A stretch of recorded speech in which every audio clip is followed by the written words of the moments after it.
Alam niyo ba na inaresto ang magandang babaeng ito ng mga pulis dahil nakipagtalik siya sa kanyang alagang aso?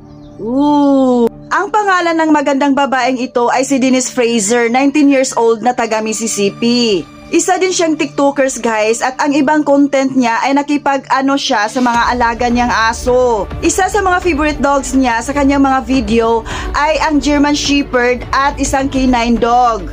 Binivideohan niya ang ginagawa niyang kabastusan sa kanyang aso at ina-upload niya ito sa social media via Snapchat at inireport ito ng local resident sa mga pulis. Agad namang umaksyon ang mga pulis at dinakip si Denise. Ayon kay Sergeant J.D. Carter Jones, isang county sheriff department, sa 17 years umano niyang nag-work sa law enforcement, ito na umano ang pinaka-disturbing at pinaka-worst case na naimbestigan niya. Nang tinanong na ng mga pulis si Denise about sa kabastusang ginawa niya sa kanyang mga aso, agad naman niya itong inamin mga kared. At maraming beses na niya itong ginawa at binibidyuhan niya. At ang alibay pa ni Denise, pinipilit umano siya upang gawin ang video.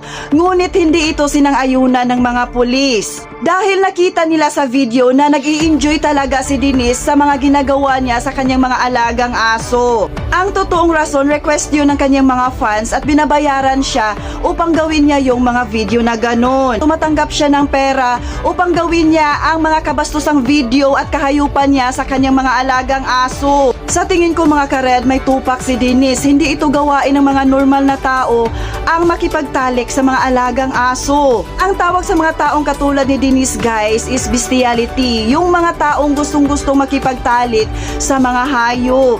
Ang iba pa nga mga kambing, kalabaw, horse at iba pang mapagtripan nila. Sa ngayon nasa custody na ng Jones County Adult Detention Facility na si Denise. Nakasuhan siya ng animal cruelty and unnatural intercourse. Maaari siyang makulong for 6 months to 10 years at makamulta pa siya ng $25,000. Naban na rin siya sa social media mga kared at ang order pa ng court, hindi siya pwedeng lumapit sa mga hayop lalong-lalo na sa mga aso habang nililitis pa ang kanyang kaso. Nakakaloka naman itong si Denise mga kared, sa dami pa namang mapagtripan niya, ang kanyang alagang aso pa talaga. Grabe, hindi siya natatakot makipagtsuktsakan sa kanyang alagang aso guys. At ang pinakapaborito pa niya ay ang kanyang kawawang alagang German Shepherd at canine. Sana walang katulad ni Denise sa Pilipinas dahil nakakatakot na talaga. Hanggang dito na lang po tayo. This is Red Palma Coino. Thank you so much for watching. For more videos, please follow and share. Bye!